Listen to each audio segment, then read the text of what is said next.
আজ থেকে শুরু হলো আরো একটি নতুন পর্ব। চলেছি ভগবানের নিজস্ব দেশ কেরালাতে।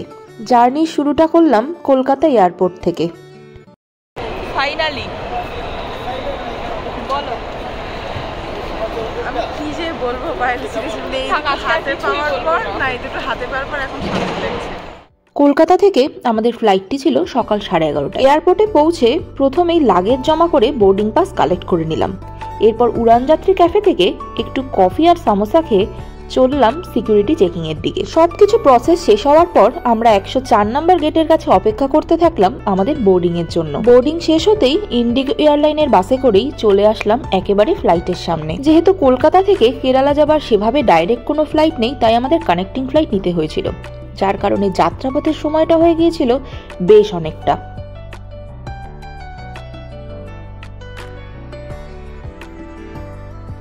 এবার আমরা ঘুরতে যাচ্ছি কোনো রকম ট্রাভেল এজেন্ট ছাড়াই, সম্পূর্ণ আমার নিজের প্ল্যানিং এর ওপরে। বিগত প্রায় 2.5 থেকে 3 মাস ধরে Google map, internet, chat GPT, YouTube সমস্ত কিছু ঘেটে ঘেটে এই প্ল্যানটা আমি রেডি করেছি। ফ্লাইটে উঠে বসার সাথে সাথে মাথার মধ্যে ঘুরপাক খাচ্ছে নানান রকমের প্রশ্ন। অনেক বড় দায়িত্ব নিয়ে ফেলেছি একা। সবকিছু ঠিকঠাক হবে তো? কেমন হবে নতুন রাজ্য? আমার প্ল্যান সব ঠিকঠাক কাজ করবে তো? নানান রকমের চিন্তা ভাবনা করতে করতে কেটে গেল প্রায় 3.25 ঘন্টা। পৌঁছে গেলাম চেন্নাই ইন্টারন্যাশনাল এয়ারপোর্টে। এখানেই রয়েছে 3 ঘন্টার লেওভার।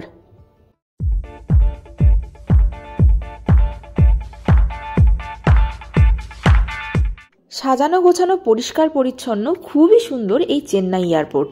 অনেকটা সময় এখন আমাদের এখানে কাটাতে হবে।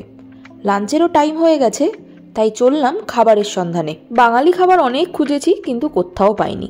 অবশেষে 2 plate north Indian and 2 plate south Indian thali order করলাম।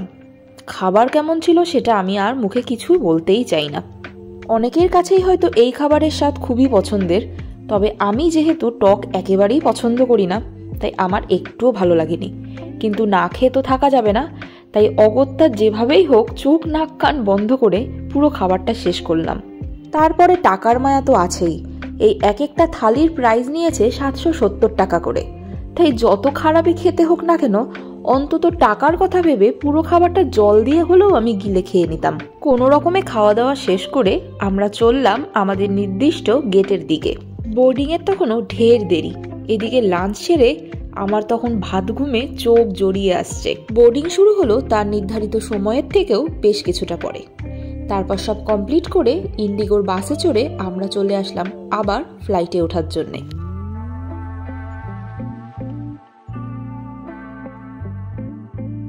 ফ্লাইটে উঠেই বসে পড়লাম নির্ধারিত সিটে। আমি নিজে যে কবার টিকিট কেটেছি একটা অন্তত উইন্ডো সিট রাখার চেষ্টা করেছি।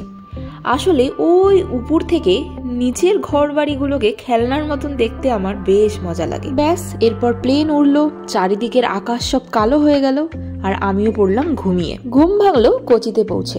এরপর অপেক্ষা করতে লাগলাম নিজের ব্যাগেজ কালেক্টের জন্য। লাগেজ কালেক্ট করে চলে আসলাম এয়ারপোর্টের বাইরে। এবার হোটেলে যেতে হবে, কিন্তু হোটেল আমাদের প্রি বুকিং নয়। সিলেক্ট করে রেখেছি যে এই হোটেলে যাব, তবে বুকিংটা ভেবেছিলাম হোটেলে পৌঁছে পুরোটা দেখে নিয়ে তবেই করব। যেমন ভাবা তেমন কাজ। এয়ারপোর্ট থেকে প্রায় 3-4 মিনিট হাঁটা দূরত্বেই এই প্রিন্সেস রেসিডেন্সি। জাস্ট এখানে মাত্র রাতটুকু কাটাবো, তাই আজকের মতন এখানেই স্টে। হোটেল ঠিক হবার পর বেরিয়ে পড়লাম ডিনারের সন্ধান করতে, সেই সাথে কালকের জন্য একটা গাড়ি খুঁজতে। ডবল ডিমের অমলেট একা খাচ্ছে আর পনির পরোটা। সত্যি করে পনির পরোটা? বাহ।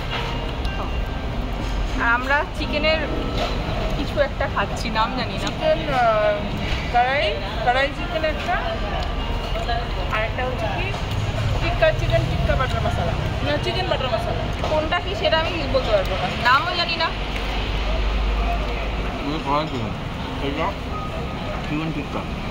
তবে খেতে ভালো। এখানের খাবারটা আমার বেশ টেস্টি লেগেছে, সাথে প্রাইসও ঠিকঠাক। কোচি শহর তো সেভাবে আর ঘুরতে পারলাম না, তবে এখানেও কিন্তু দেখার অনেক কিছু আছে। তোমরা যদি তাড়াতাড়ি পৌঁছতে পারো তবে এখানে অনেক কিছু ঘুরে দেখতে পারো। খাওয়া দাওয়া শেষ করে পায়ে হেঁটেই একটু এদিক ওদিক ঘুরে নিলাম। নতুন শহর ভালোই লাগে। তারপর একটা গাড়ি বুকিং করে চলে আসলাম হোটেলে। আজকের মতন এখানেই শেষ। তোমাদের সাথে দেখা হচ্ছে আবার কালকে।